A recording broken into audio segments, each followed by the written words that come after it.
भाइयों और बहनों, कोरोना की उथल पुथल के बीच आइए हम आज एक नए विषय के ऊपर बात करते हैं।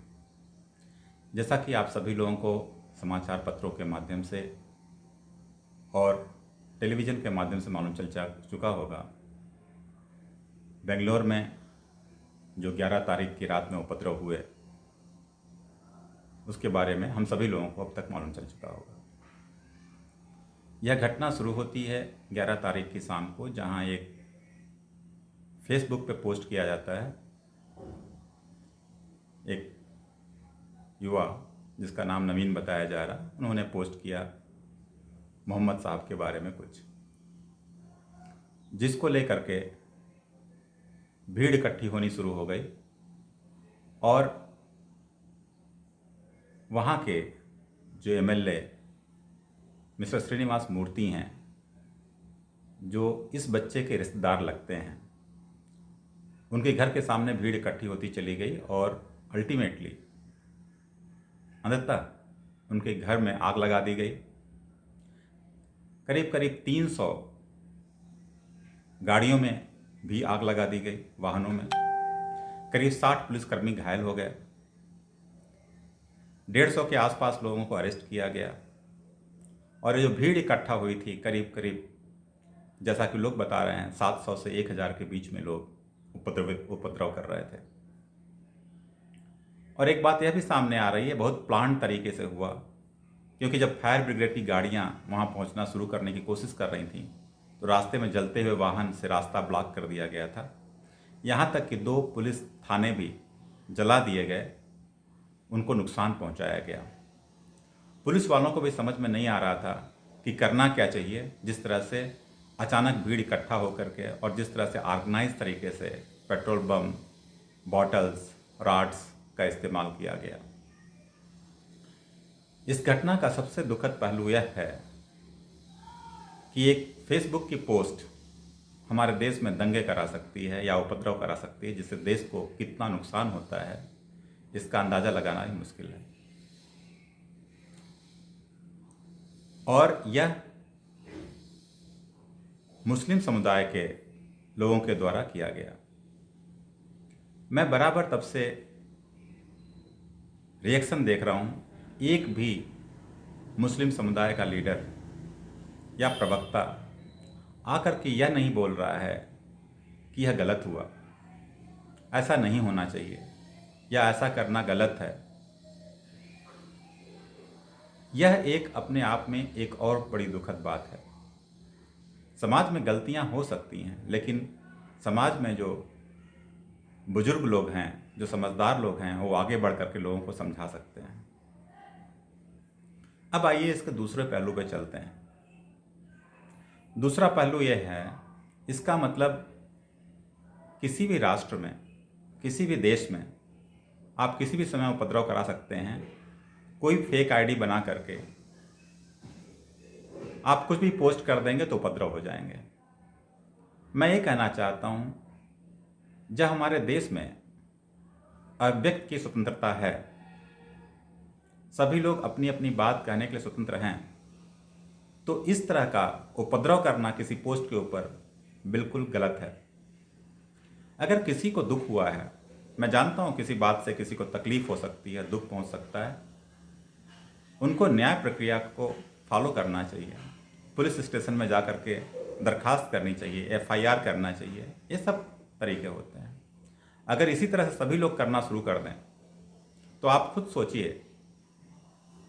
एमएफ हुसैन साहब ने देवी सरस्वती की प्रतिमा नंगी बनाई थी, उनकी तस्वीर नंगी बनाई थी, और आप फेसबुक पोस्ट पे जाकर देख लीजिए, पूरे फेसबुक पोस्ट अपशब्दों से, देवी देवताओं के लिए अपशब्दों से भरे पड़े हैं। तो क्या हम रोज सड़कों पे उपद्रव करते रहें?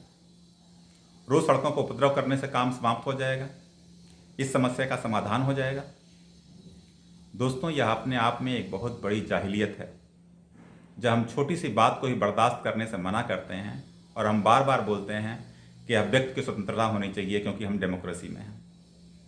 यह अपने आप में एक बहुत बड़ा विरोधाभास है, जिसे हमसे बाहर निकलना पड़ेगा। अगर किसी को कोई तकलीफ है तो प्रॉपर न्याय प्रक्रिया का पालन करते हुए एफआईआर करना चाहिए, और फिर भी सुनवाई नहीं होती तो उससे आगे आगे के लिए ढेर सारे रास्ते खुले हुए हैं। अब इसके आते हैं तीसरे पहलू के ऊपर। तीसरा पहलू सबसे खतरनाक पहलू है, जहां राष्ट्र निर्माण की दिशा में आगे बढ़ रहा है। नई एजुकेशन पॉलिसी आ रही है, जहां सरकार हमारी शिक्षा को काम से जोड़ना चाहती है। नई टैक्सेशन पॉलिसी आ रही है, जहां सरकार एक नई दिशा में कदम बढ़ाने की कोशिश कर रही है। वहां हम अपने आप को इस तरह से उलझा करके, ऐसी बातों में उलझा करके देश की प्रगति में बहुत बड़ा रोड़ा खड़ा करते हैं।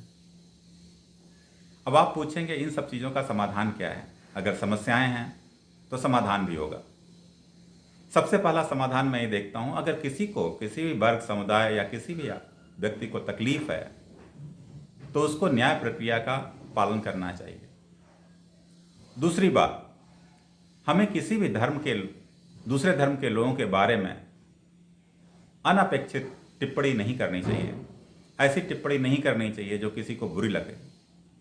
अगर बुरी लगती है तो हमको क्षमा मांगने में भी कोताही नहीं बरतनी चाहिए। तीसरी बात, सरकार को कड़े नियम बनाने चाहिए।